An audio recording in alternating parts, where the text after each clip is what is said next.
За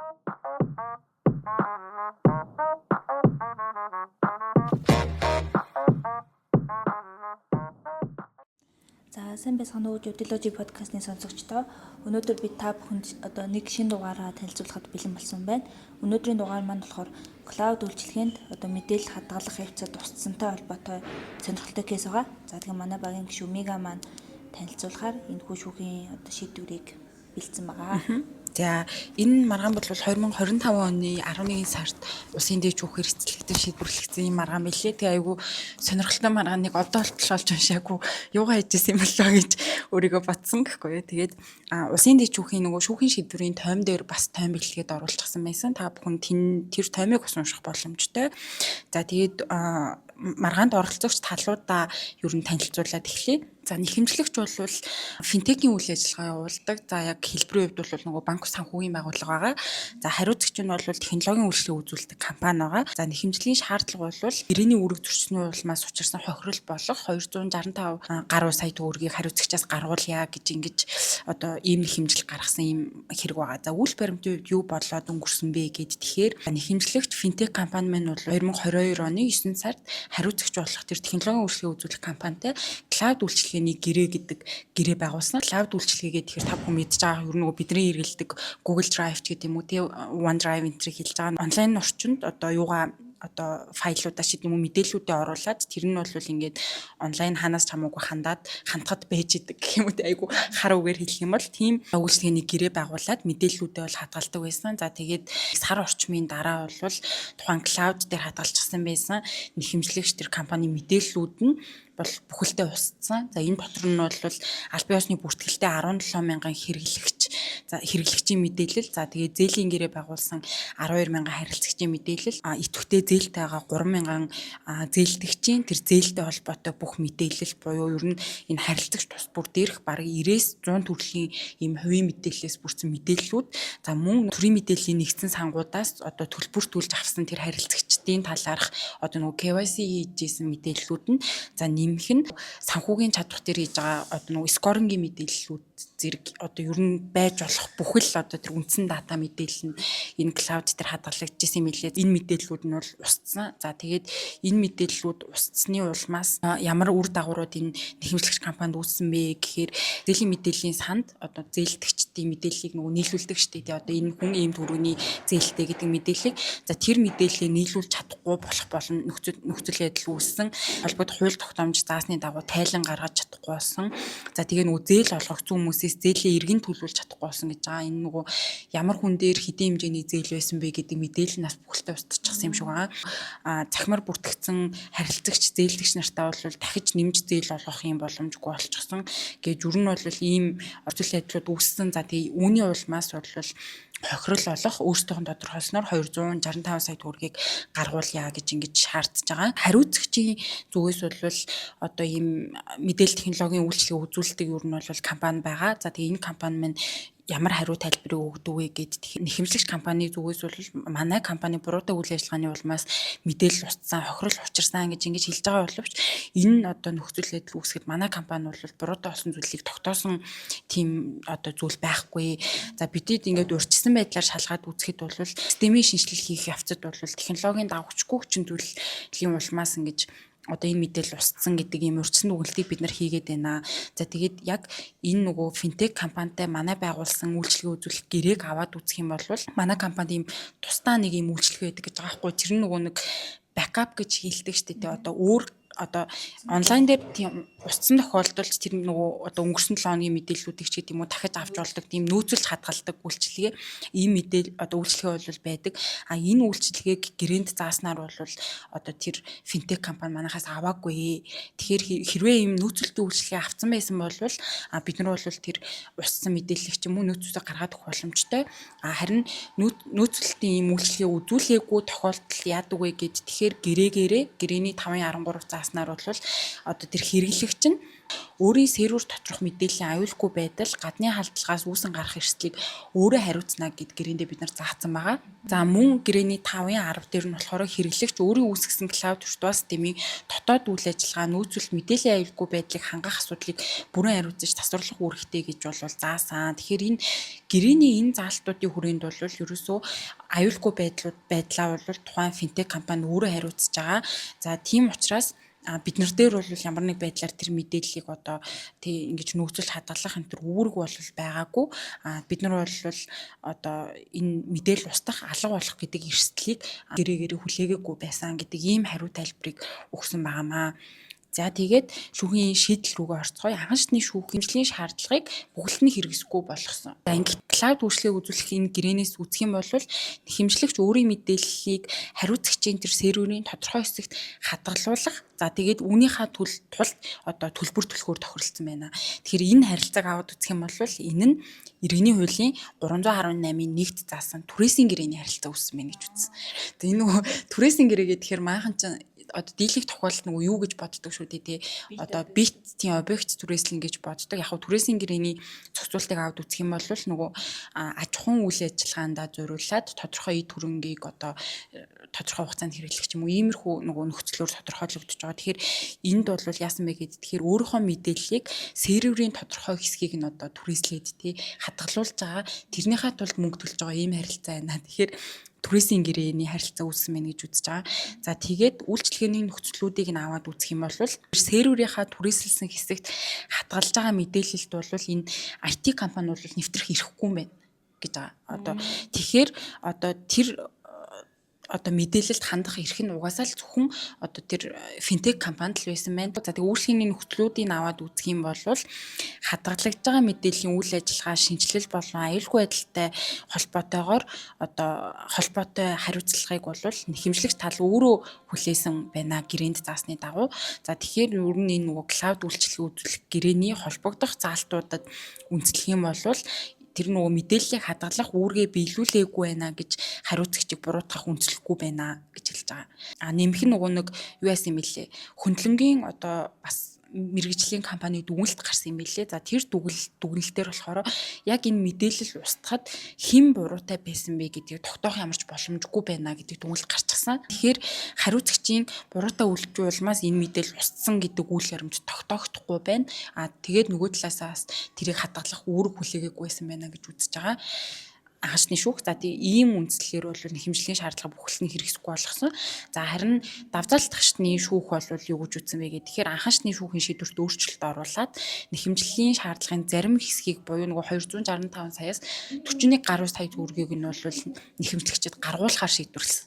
За яагаад ингэж одоо шийдвэрлсэн бэ гэхэд тэгэхээр анхаачны шүүх бол нөгөө бусдын эзэмшил ашиглалтанд хөрөнгө шилжүүлэхтэй холбоотой үүргийн харилцааны төрөл болох түрээсийн гэрээ гэж энэ харилцааг дүгнсэн нэгдүгürt оновчгүй байна гэж хэлж байгаа. Гэрээг нь ингээд аваад үзэх юм бол уг гэрээгээр нэг талаас нийлүүлэгч нь бол хэрэглэгчид тийм клауд үйлчилгээ, клауд виртуал сервер одоо үүсгэх юм үйлчлэгээ үзүүлэх ийм одоо төрлийн гэрээ байна. Тэгээд гэрээнийх нь ингээд нөхцлүүдийг аваад үзэх юм бол хэрэглэгчийн үүсгэсэн тэр клауд виртуал системийн одоо тодорхой ажиллагаа, тэгээ багтаамж, сүлжээний холболт зэргийн найдвартай үйл ажиллагааг нь одоо тэр IT компани хариуцсан ажиллах юм үүргүүд жишээ нь гэрээний дотор нь байгаад байна. Тэгэхээр эн чинь ерөөсөө зүгээр л ийм түрээсийн гэрээ биш, ийм үйлчлэгээ үзүүлэх гэрээний шинж бас дотор нь явж байна. За тэгэхээр гэрээний зүйл нь үйлчлэгээ байж байгаа учраас иргэний хуулийн 359-ийн 1-т хэсэг заасан хөсөөр ажиллах гэрээ байгуулагдсан гэж үзэх үндэслэлтэй байна гэж хэлдэг.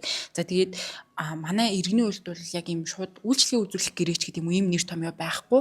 Хөсөөр ажиллах гэрээний зүйл нь бол ямар ч юм үйлчлэгээ байж болно гэж заасан байдаг учраас ер нь энэ үйлчлэгээ үзүүлэх гэрээнүүд ерөнхийдөө 359-ийн 1 буюу хөсөөр ажиллах гэрээний төрөлтөө хамаарат яваад байдаг. За тэгээд ер нь бол гэрээ хүчин төгөл рүү үгүй юу гэдэг дээр бол талууд маргаагүй. Гэрээнд заасан одоо тэр клауд виртуал системд хадгалагчсэн мэдээлэл бол устсан байна. Харин хэний буруутай үйлдэлээс шалтгаалж энэ мэдээлэл устсан бэ гэдг нь гэрээний одоо энэ маргааны зүйл болжээ гэж хэлж байгаа. Мэдээлэл устсан гэдэг одоо тухайн цаг хугацаанд банк ус санхүүгийн байгууллагын зүгээс нөгөө финтек компани зүгээс бол тэр өөрийнхөө үүсгэсэн виртуал сервер ямар нэг байдлаар үйл ажиллагаа явуулаагүй одоо тогтоогдсон.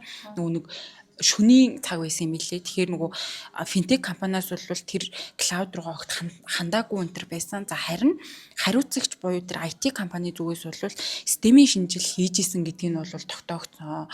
Тэгээ өөрсдөө ч гэсэн бас хэлж байгаа. Тэгээ системийн шинжил хийж явах үед одоо ингээд технологийн давхцгүй хүчин зүйлийн улмаас байсан байж болшгүй гэж бид нар урьдчилсан байдлаар дүгнэлээ гэж хэлсэн байсан. Тэгэхээр энэ чинь одоо финтек компани бол ямар нэгэн оролцоо байгаагүй харин хариуцагч бол системийн шинжил хийж исэн болох нь тогтоогдож байгаа. Талуудын байгуулсан гэрээний нөхцлүүдийг бас аваад үзэх юм бол тэр IT компани эрх үүргийг тусгахдаа жишээлх юм бол нийлүүлэгч нь үйлчлэгээний найдвартай ажиллагааг хариуцсан ажиллах үүрэгтэй. За энэ дотор бол одоо ийм чинь сүлжээний найдвартай холболтыг хангана. Нийлүүлэгч нь хэрэглэгчид өөрөө үүсгэсэн клауд серверийг системээс бүрэн хянах боломжийг олгох үүрэгтэй ч гэдэг юм уу те. Иймэрхүү үүргүүд бол байгаа юм байна. За тэгэхээр энэ дээрх одоо зохицуултуудаас гэрээний нөхцлүүдээс дүгнэхэд бол тэр өдөр системийн шинжилгээ хийхдээ клауд үйлчилгээнийхаа найдвартай ажиллагааг хангаж ажиллаагүйгээс энэ финтек компани мэдээлэл устсан байна гэж ер нь шүүх үзлээ. За тэгээд ийм учраас тэр IT компани маань бол үүргээ биелүүлээгүй учраас мэдээлэл устсан байна. За тийм учраас яг нөгөө нэхэмжлээд байгаа 250 эдэн сая төгрөг байгаа шүү дээ. Тэрнээс нь бас нөгөө бодлогдож байгаа одоо хох хөрөл нь болохоор 41 гаруй сая төгрөг юм байлээ. За тэгээд энэ үнийн дүнг бол хангаж шийдвэрлэлээ гэж ингэж хэлдэг. За тэгээд уг маргаа маань бол хяналтын шатны шүүхтэр буюу дээд шүүхтэр очдог. За ингэхдээ бол хариуцагч гомдол гаргасан. Хариуцагч юу гэж гомдол гаргаж авъя гэхээр тэгэхээр нөгөө давзаалтгчны шүүх 41 сая төгрөг гийг нь хангаж шийдвэрлсэн нь үндэслэхгүй гэдэг нөгөө IT компани дээд шүүхт гомдол гаргаж байгаа гэсэн үг. За тэгээд хяналтын шатны шүүх ямар шийдэл гаргасан бэ гэд тэгэхээр ер нь давзаалтгчны шүүхийн магадлалыг бол хэвээр үлдээсэн. Гэхдээ хууль хэрэглээний тодорхой хэмжээний өөрчлөлтүүдийг оруулсан. Хаашны шүүхтэй нөгөө түрээсийн гэрээ байгуулагдсан гэж үзэж байгаа. За ингэж үзэж байгаа нь нэг талаасаа бол тэ нөгөө хариуцагч серверийн тодорхой хэсэгт бол ингээд өөрийнхөө мэдээллийг хадгалуулад тэндээ төлбөр төлөхөөр тохиролцсон одоо шинжин мэдээж энэ түрээсийн гэрээний тодорхой хэмжээнд одоо энэ шинжийг агуулах боломжтой боловч гэрээний нөхцөл заалтуудыг аваад үзэхээр одоо энэ гэрээ бол дан ганц түрээсийн гэрээ юм а гэж үзэх боломжгүй байна. Яагаад тэгэхээр энд ч одоо ийм үйлчлэгээ үзүүлнэ. Тэгээд системийн найдвартай байдлыг хангамж гэдэг мөлтөө ч гэсэн дотор нь явж байна. За тэгээд нэмэх нь одоо нөгөө давзаалтгчны шүүх шиг ганцхан өсөөр ажиллах гэрээ юм байна гэж үзэх гэхээр түрээсийн гэрээний одоо шинжүүдийг илэрхийлж байна. Хадгалалтын гэрээний шинжүүдийг илэрхийлж байна. Мөн хөсөөр ажиллах гэрээний шинжүүдийг ингээ илэрхийлж байна. Тэгэхээр энийг бол дээчүүх юу гэж үзэж гин вэ гэж. Тэгэхээр тодорхой нэг гэрээний төрөлд бол бүхэлдээ энэ гэрээ явж чад хамаарахгүй байна. Тийм учраас иргэний хуулийн 189-р зүйлийн 5-д заасан нэрлэгдээгүй гэрээ гэж үзэж байна гэж хэлж байгаа. За тэгээд нэрлэгдээгүй гэрээ гэд үзчихээр юу болох вэ гэж. Тэгэхээр энэ гэрээнд бол иргэний хууль заасан үүргийн ерөнхий ангийн зохицуулалт бол аплайдад явчихна. Иргэний хуулийн 219-ийн 1-т бол үүрэг гүйцэтгэгч хүлээс үүргээ зөрчсөн тохиолдолд үүрэг гүйцэтгүүлэгч учир тохирлоо арилгуулахаар шаардах хэрэгтэй гэж заасан байдаг. За тэгээд яг хэрэгт авагдаж байгаа тэр нөгөө хөндлөнгийн шинжээч гэж хэлээд байгаа одоо компани дүгнэлтэд те мэдээлэл устсан байна. Гэхдээ яг энэ банк санхүүгийн байгууллага юм уу эсвэл энэ үйлчлэгээ үзүүлээд байгаа IT компани хоёрын альных нь буруугаас болж мэдээлэл устсан бэ гэдгийг тогтоох боломжгүй байна гэд ингээд дүгнсэн байгаад байдаг.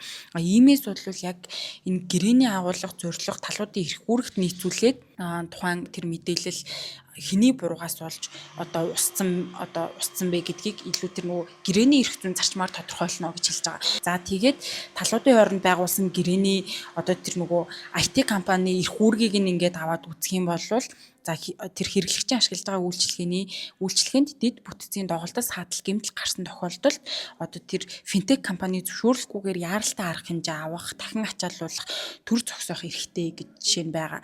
Нэмэх нь серверт ностой зөрчил гэмтэл саатал илэрсэн тохиолдолд одоо нийлүүлэгч нь үйлчлэгийг зогсоод хэрэглэгчид мэдээлэл илгээн. За тэгээ энэхүү гэрээний заасан бусад эрхийг эдлэн гэсэн ийм залтууд байгаа. За тэгээ нэмэх нь одоо тэр IT компани бол үйлчлэгээний найдвартай үйл ажиллагааг бол хариуцан ажиллах үүрэгтэй гэдэг ийм одоо үүргүүдийг бол тусгасан байна. Ийм учраас одоо хэрэглэгчийн дата мэдээллийг үүлэн технологийн орчинд суурилсан тэр серверт байршуулах, найдвартай хадгалах гэдэг үүрэг бол хариуцагчид одоо байсан байна гэж хэлж байгаа. Тэнгүүд энэ хариуцагч болохоор өөрийгөө буруугүй гэж хэлэхдээ үгүй энэ ч нөгөө нэг бакап тэр хадгалтын үйлчлэгээ биднээс танаас аваагүй штэ гэж хэлж байгаа. Тэнгүүд эн чинь бол одоо юу үгүй юм аа. Одоо бүрэн одоо юу болохгүй, өөрийгөө буруугүй гэж нотлох юм болохгүй. Яагаад тэгэхээр энэ үйлчлэгээний шинжийг нь аваад үзэхээр одоо жишээлх юм бол онлайн дээр оруулсан мэдээлэл нь онлайн хаанаас ч хандхад байж ах ёстой гэдэг ийм гэрээ биш үү тий. Тэгсэн чинь нөхцөл байдал юу болсон бэ гэд тэгэхээр байхгүй болсон байна тий тэр юм чинь. Тэгэхээр одоо тэр мэдээллийг та нар дахиж өөр газар хадгалах үүрэг байсан байгаагүй нь хамаагүй та хэд яг энэ гэрээний үндсэн үүргээ зөрчиж өгсөн байна гэж ингэж тайлбарладаг. Тэгэхээр энд бол хариуцагч компани үүргээ зөрчсөн явдал байна. Тэгээ үүний улмаас бол нэхэмтлэгчид хохирол учирсан байна гэж дүгнээд за тэгээд нөгөө яг нотлогдож байгаа хохирол буюу тэр 41 орчим сая төгрөгийг нь нэхэмтлэгчид гаргуулахаар шийдвэрлсэн байгаа.